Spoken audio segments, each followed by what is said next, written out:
As an entrepreneur, you are faced with it's a resource allocation game. That's really what it is. And we have two limited resources, time and money. The best way to be able to be more firm in that, do good work and stack more opportunities. That lets you get more bold in becoming the buyer. Being strategic and building the right things that will unlock the best things for you quarter after quarter. Surround yourself with founders, read the books where they've already done this before in much bigger companies, and they give you the cheat codes.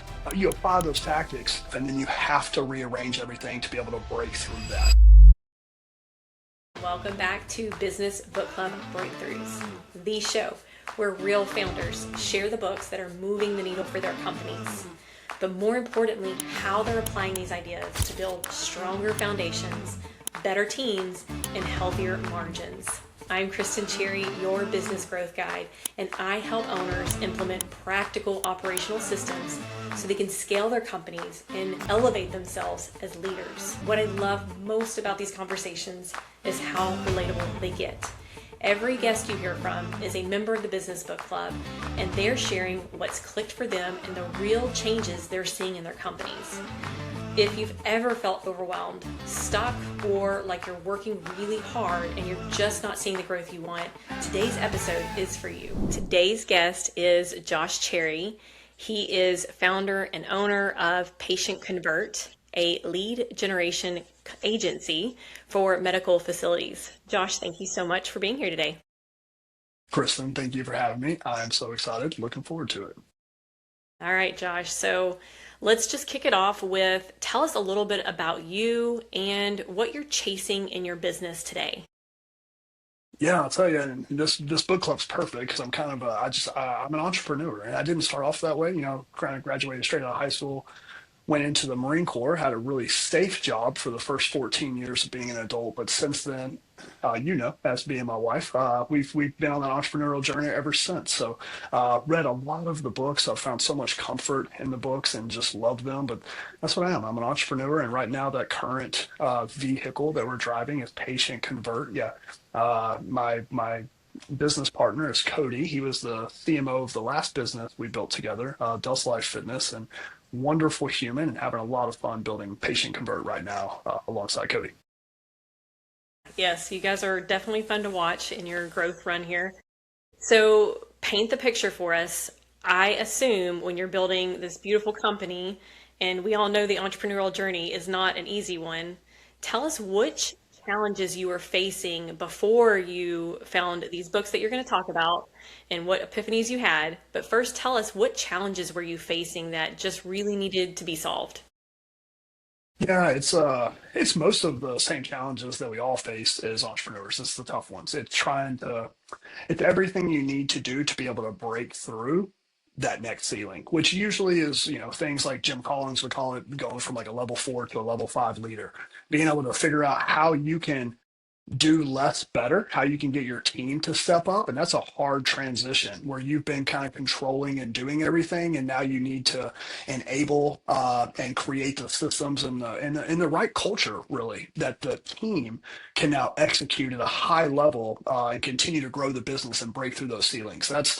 That's the biggest challenge we're always trying to get through is what ceiling are we up against? What tools do we need to rework to break through that ceiling? And right now that's making that transition. Most businesses cap out around that $1 million, $2 million if you're trying to do all the work yourself. And then you have to rearrange everything to be able to break through that, right? So breaking through that next ceiling, that's definitely the biggest challenge we've been facing this year. Yeah. Mm. So breaking through that ceiling, it's something that you're pushing up against. The listeners are a lot of entrepreneurs. Maybe they don't quite understand what a ceiling is that they may be up against. So give us a little insight on what an entrepreneur would feel or see whenever they're up against their current ceiling. Great question. I think it's whatever, when you first start a business, you're happy if people buy anything that you sell, right? Like you put something out there, a transaction happens, somebody bought my thing, I'm so excited. But then that can be the thing that traps us. If the initial thing that we're selling is not enough value, we're not able to charge enough to build margins to create a good company, but then we hire that one person to help and taking on that work that we know we've really evolved past but taking that work is what helps us pay the staff. You can get addicted to that. And so now you're doing the wrong work. And in the book club, all of my friends, we called them cheese boards. We had somebody in our book club group that kind of same thing. Like, hey, she can do much bigger projects and actually have better profit margins, and it's what she's made to do, and it's what she wants to do. But she constantly gets inquiries to do these less smaller jobs that look like opportunity and revenue, but they're really just distractions. If you build your whole, and for us in patient convert, that comes down to, I can spend all this work and time to build a custom nurture solution for a medical clinic that's only got one or two stores open. That it's all the same amount of time and energy that would be there to do that for a 30, 40, 100 unit system. So in my world, we call it SMBs. It's kind of like the one-off brick and mortar business. Enterprise account would be having more than 25. We were trying to build and have the revenue and staffing model to support enterprise and make the enterprise jump, still operating like we're supporting those one-offs, those SMBs. So that's a ceiling. We're still trying to service this lower revenue thing, and we haven't built the new systems to transition from one-off operators into enterprise, and that's a huge jump for the company to make. We're up against that ceiling. And you have to rework everything, because the way you service one account with one person, with billing one person, meeting with that one person once a month, is completely different than the success motion you have to set up for an enterprise. So that would just be, hitting the ceiling. Initially, when we first launched the business, selling SMBs was amazing. We wanted those one-offs, but we did that so well for so long that we naturally leveled out and hit a ceiling. Gino Wickman from EOS, he labels hitting a ceiling very eloquently. He just says it's science, by the way. By the way, if you're running a business, you're going to, and it just feels like nothing's working anymore. The different divisions in your company seem to be rowing in different directions. Just nothing's clicking anymore. Gino Wickman says that's what's called hitting a ceiling. And you have to kind of pull back and you have to rework how you do business to get through that ceiling. Hmm. So a lot of chaos, a lot of overwhelm, but we've got to clear out the old so we can bring in the new. I imagine that's not an easy feat for a company that's already operating. I say it's building the plane while you're still flying it. Josh, you've been an entrepreneur for quite some time. You probably are very comfortable with building that plane while it's flying. Safe to say? Yeah. And you know what makes me comfortable with building the plane while I'm flying? I realized a long time ago, if you don't have an engine yet, work on the engine before you fine tune the cockpit lighting, right? And what I mean by that is, as an entrepreneur, you are faced with it's a resource allocation game. That's really what it is. And we have two limited resources, time and money. So, if you can really be strategic and break your world down into a 90-day world, and every 90 days, just work on the most important things that will unlock more the next time. You don't have to build the whole plane at once. Let's get the wings and the engines going, and then we can worry about the rest of the stuff. So, yeah, building the plane as you go, but again, being strategic and building the right things that will unlock the best things for you, quarter after quarter. It's hard to do when everything needs your attention, right? Absolutely. Yeah. Absolutely. Okay, Josh, so you and your partner Cody, you have hit several ceilings before. You're up against one at this point, and then you came into the book club, and we probably read something that really clicked for you. Tell us what that book was and what clicked for you when you read this book. Right. Man, and it's the books, of course, but really it's just, you said, what problem am I facing? The problem I'm really facing is just being a founder trying to grow a business. That's really, really hard to do. And just being in company with other people that say, man, this is really hard. That is so validating to have. I've read both of these books before. The books that have meant the most to me this year in the book club has been the two by Dan Sullivan that we've been through. 10X is easier than 2X, and who not how. And I know you asked for one book, but he's got two, and they overlap a lot of the same concepts in those two. Those two books have really been, and again, it's the second time I've been through them, but just with the challenges, this current ceiling that we're up against, those two books, along with having the ear of all the other founders in that group, and just, oh, you feel the same pain. This isn't just me, like so. Those two books, along with the founders in that group, have been instrumental, and we've been able to break through the ceiling probably better and less chaotic than Cody and I have ever broke through ceilings in the past. And really, so much of it is by just having that sounding board and going through those two books and remembering Dan Sullivan talking about when you hit those ceilings, it's okay. Here's what you're doing to get through those. So 10x is easier than 2x, and who not how have been huge for me this year. Ooh, I have a question on that. So, did you read those books before and reread them in the book club, or were they new for the book club? Yeah, no, I've been through both of them. You know the whole saying like a boy in a stream. It's never the same boy coming to the stream, and it's never the same stream. Same thing with the books. I've read Who Not How. I've read 2x Easier Than 2x, and they gave me great things a few years ago when I read them. But no, I reread them this time with the book club, and they were just hitting me over the head with solutions to problems we were currently facing. Mm, love a good what, $25 solution. The book, I don't even know All if it the costs that much. answers, they All 20 the bucks, answers. man. They give you all the answers. That's a cheat code. It is a cheat code. So, Who Not How and 10x is easier than 2x. Absolutely love those. I think those have been a staple for us in a lot of ways. Tell me, was there a framework, a concept, or what was something tangible that you took from the book that was like, oh my gosh, this is amazing. This is what I needed? Oh, man, there's so many. Trying to narrow it down to just two. I'd say if you ask Cody, he's my integrator. Like, right, Cody, my business partner, he's a fantastic integrator. We operate as visionary and integrator. Cody's a very talented integrator. I think Cody came and was able to do the book club with us as well, which was really cool to have both of us in there. He went, I think some of the stuff he got out of it was like the impact filter. And basically, it's just if you're trying to make this transition where you're hiring people to help, they've got to own certain things. And so it's really when you bring them on, it's setting up certain KPIs and metrics that they can completely own. What is the impact they're going to have when you bring that person in? So I think Cody would probably say the impact filter. Mine is by far a large margin. Dan's concept that he calls be the buyer, not the seller.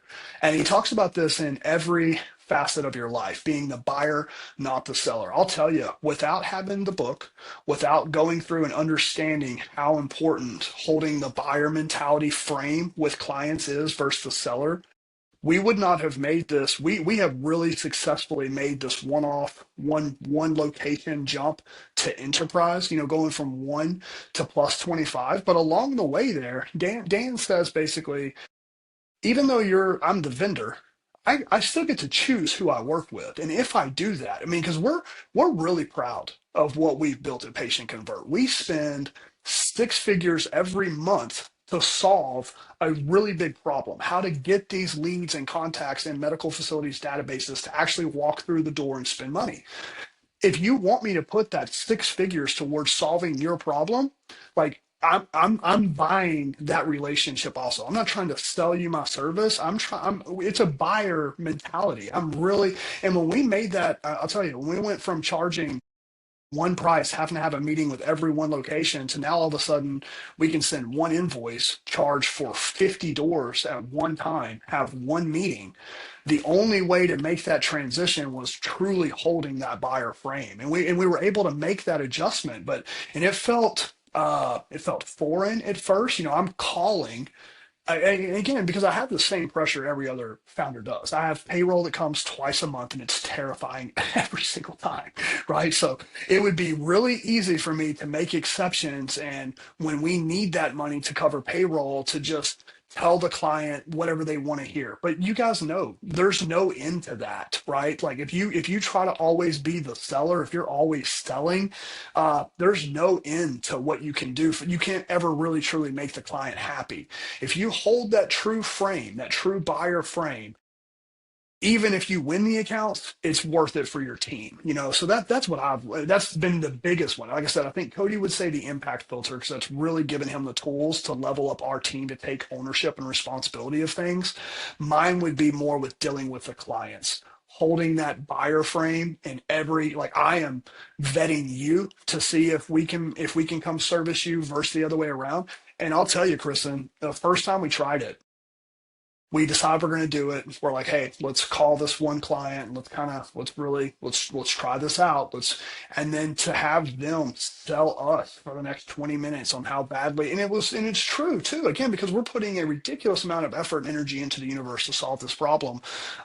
It's good that it needs to be a partnership for it to work. If they're just looking at you as a vendor they can beat to death, that's not ever going to work out. So we've been able to get much better clients and because of that produce much better results because we have true partnerships with our clients that are coming in because we're holding that buyer mentality and not just being willing to take revenue from anyone, which can get you in trouble pretty quickly.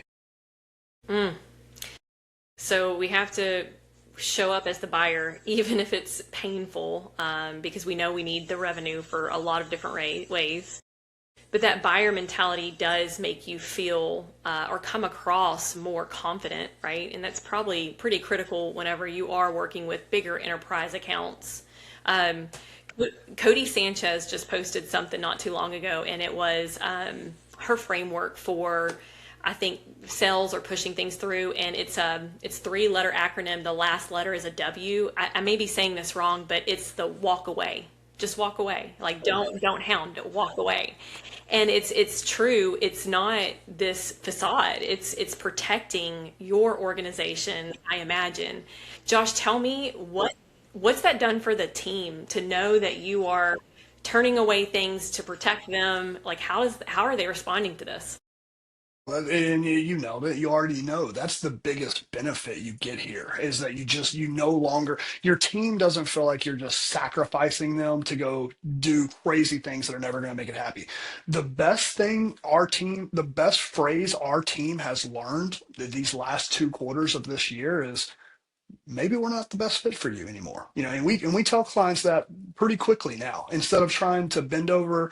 And again, like you have to this is and now it makes me really aggravated if somebody just reads this on an Instagram post, hold your value, be the buyer, not the seller, but isn't actually putting a lot of value into the world and then just wanting to charge what they're worth before they proved out value. This is much different. You know what I mean? This is when you're doing good ethical work, your value is there, you're putting in your part, and you're just trying to hold the client to the same. This isn't a way for the person selling to manipulate or get it. You know what I mean? Because that doesn't work either. This is a framework to find a true partnership for success. Yeah. Oh man, that is true. That's Seth Godin and This Is Marketing, which is what we're reading right now in the book and the book club. Yeah, the manipulation tactics are sleazy and they're gross and they don't sustain. So what I'm hearing you say, put value in what you're producing to your clients and then become the buyer. Yeah, absolutely, absolutely. If you can stand by what you're doing, then you have the confidence to be the buyer, and you can back it up and be willing to walk away. Like I said, the best thing for you can do for your team is have that frame of, well, maybe we're not the best fit then, and then watch how they will spend the next 10 minutes selling you. It's really powerful. It's really powerful. So I've got to ask you this question, Josh. If you are saying no and you're walking away, how do you continue to go down that route, continue to say no confidently to some of the people that maybe you think you need or you're not quite sure? Like where that's going to be fuzzy for a lot of people as they try to grow in this. And also, like none of us, me included, we don't have the ability to talk in terms of theory here. Again, we have payroll coming in 10 days always, right? So, uh, you can't really say the question one more time, Kristen. So, like, whenever you're caught in that situation, so we're convincing our listeners to be the buyer, First, make sure you have the value, but you're in those first couple of conversations where you're trying to do that. Where do they pull from when they say no, that you're not the person and have the confidence to say no? Where are they pulling that from? I was trying to remember the way you asked that question the first time. I was right there with it. Dang, I lost it. What was the question you had asked the first time? Like how do they have the confidence when they go in there to say no? How do they have the confidence when they go in? Go in there to say no, to be the buyer. Oh, right. Oh, okay. Yes. Okay. So that's where I was going with this. Again, like I don't have I have, we've got payroll due in 10 days, right? So I don't have the luxury of just thinking in theory here. Honestly, the best way you can do it, like you said, you have to build something of value. Just acting like you're the buyer and trying to hold that frame without actually providing something of value will never work. But what I've learned, you work harder, stack more opportunities, right? When you only, if I only have three clients that I can try to position to be the buyer to protect my team, like, because when we bring in these clients, I'm going to be able to protect my team. If we can, the better we can hold the buyer mentality, the more I can protect my team.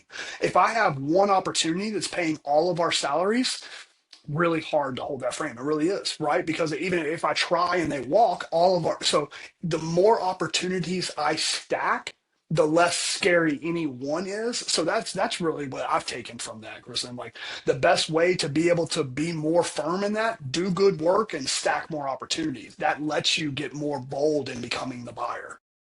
There you go. Okay, listeners. So stack opportunities, be patient with yourself, but hold strong on that buyer. I mean, read the book. Which one was it, 10x or was it Who Not How that he talks more about that one? Do you remember? The buyer mentality. Yeah. So I first heard it in 10x is easier than 2x, but it didn't really sink in for me until Who Not How. But he mentions it in both, but it really didn't. I don't know. I heard everybody else in the book club talking about it from 10x is easier than 2x. It didn't sink in with me at first for some reason. Who Not How. I really grabbed. I think it was some of the Dan's. If anybody's ever listened to Dan Sullivan books, I do recommend the Audible version for Dan's books because at the end of every chapter he does these really good interviews. I think actually a lot of these where he would talk about Kristen, like especially specific client cases where they were the buyer. I think he talked a lot about that in the interviews in Who Not How. Okay, okay. So, listeners, Dr. Benjamin Hardy and Dan Sullivan wrote these books. Dan Sullivan is the founder of Strategic Coach, and it's his baby. Where Dr. Benjamin Hardy came in and basically wrote the book for them, and there are interviews of them going back and forth. So either book, but Josh heard it louder in Who Not How really helps you understand and confidently start stepping into that buyer mentality. But the more practical advice here from Josh is make sure you've got the valuable product that you're actually leaning into and making it better, and then make sure you have good opportunities so you don't put yourself in this tight situation, and hopefully you get more confidence when having that mentality, because ultimately it's making your team happy. It's going to generate a much bigger and healthier business. Yes. I say it's the same revenue, less angry emails. Which is ideal for all parties. So Yeah. let me ask this last question, Josh. You're sharing a little bit, but tell us what is the biggest changes that you're seeing in your organization now that you have learned this and learned these things, you've applied these things. What are you seeing in the like success wise? Yeah. Yeah, man. Like I said, making this transition, the hardest challenge we've been facing. How do Cody and I build an organization of tools, systems, and people that can have the same knowledge, produce the same value that Cody and I have earned over almost 2 decades now of doing this, uh, and trying to break through that ceiling from that 1 to 2 million to much more. You have to put those pieces in place. So that's the impact I see is the having that the impact filter, things like that. That's really the tools that are actually being able to help the team be able to do the things they are, that buyer versus seller mentality, and then being around the other founders in the group to just be able to bounce this off of. Hey, here's what. Again, it does so much because this is so hard. It's the prolonged stress of how to deal with this is what makes it so hard. And sometimes just sitting in a room, looking another human in the face, and you can see the pain in their eyes. and you just know, like, oh, I'm not the only one dealing with this, So that's really a safe place to just go say, am I the only one? This is really hard. But implementing those very specific tools that need to take it to where Cody and I are doing everything that get us over that, and watching, and Cody and I have been, like I said, we've been doing this for almost 2 decades. We've read all the books. But the book club, I am actually seeing it now. I mean, me and Cody meet every Saturday morning, and we've both been just talking about how now, like, we have a CTO, we have a full blown out C-suite. People are starting to be able to do things and solve things, by the way, better than me and Cody can or could. Like, and I really never thought, I like everybody else, I never thought that was going to be possible, but it truly is. If you continue to, again, surround yourself with founders, read the books where they've already done this before in much bigger companies, and they give you the cheat codes. You apply those tactics. It's very, very doable. Very doable. It's almost kind of coming full circle for us. Who, not how. So find your who's for growing your business, who can do what you think you can do better than anybody else. Find that person that can do it better than you so you can go and be the visionary, the founder, the CEO of the company, right? Yeah, and I know every person that's listening to this is going to think, Josh, maybe for your business, for mine, it's too hard. We've brought people in, they just can't do it. I trust me, listener, trust me. I thought the same thing. Kristen's heard me complain about it for years. If you read the books, put the right systems in place, hey, Elon's done it, right? $1 trillion company. He's not doing everything there. We've watched several founders do it. So just the last thing I could plead to the listeners is just, hey, I know it's hard, and to think that you would never have to be the person making every decision, and it seems almost impossible and hard, but trust me, it is doable. Please hear me on that. Yeah, I think that goes back to your previous advice around the 90-day cycle. Everything seems so big and hard when you think about how something as big as Elon Musk, but even just some of the local celebrity businesses that like, how did they get there? How did they create these things? How did they think of that? How did they build that team? Everything that you question how they got there, it's usually one 90-day plan at a time. So I think that was I think this episode is full of solid advice, Josh. Tell us one more time, how long have you been an entrepreneur? Became a full-time entrepreneur. I became an entrepreneur in 2009, but still was able to mask under having the safety of a Marine Corps paycheck from like '09 to about 2014. But then from 2014 through now, so almost 13 years, it's been live off what we produced. So Yeah, yeah. yeah. And then tell me one more thing. How many businesses have you been a part of? Like Oh, you've owned? geez, man, you're my wife. I don't even know if we could answer that. I mean, it's got to be 10, 10, I'd say. I mean, several gyms, a franchise, a salt therapy studio, a marketing agency, a lead conversion agency. It's getting up there. And by the, a lot of people say you got to be okay with failing. A lot of those have failed. We've done some cool things. We've had some successes, but a lot of failures as well. It's the only way you can learn. It's the only way you can learn. Yeah, yeah, so cool. So we've got a veteran entrepreneur and if you guys heard him, there was a spectrum of businesses there. He's giving you this advice from all those different perspectives. So I hope, listeners, that you take some of this. I hope that you read the books because they are game changing. He's not the only podcast guest that has brought those two books up. So make this, if this is now your sign. Go and read those books. Josh, I appreciate you so much. First and foremost, as my husband, but as a guest today, and of course, a book club member. Thank you so much for your time. Thank you for sharing in your vulnerability. I think truly these listeners will take some of this and go do better things in their businesses. So we are forever grateful for you. Kristen, saying thank you for having me on the show. Thank you. I've watched you for a long time. I've seen you read the books. I've seen you learn these lessons the hard way over 2 decades yourself. Taking the energy and putting out into this community what you did this year with the book club, it has meant the world to me and my business and my employees. They feel the benefits of the effort you're putting. I see it with so many other people in the book club. Please continue to point your energy beam at this community because we're all benefiting from it. So thank you. Thank you. That is a great way to end. Perfect. If today's conversation resonated with you and you found yourself nodding along thinking, I could use a little more of this, I have a simple next step for you. grab the book and come join us in the Business Book Club. We keep our circle small and the conversations real, and the focus on actually applying the activities so we can start building better businesses together. I'll drop all the information in the show notes below. I would genuinely love to see you there. I'm Christin again, and I thank you so much for joining us in today's episode. If you enjoyed it, please hit subscribe, but more importantly, share this with a business owner that truly needs to hear it. And I will see you guys on the next one.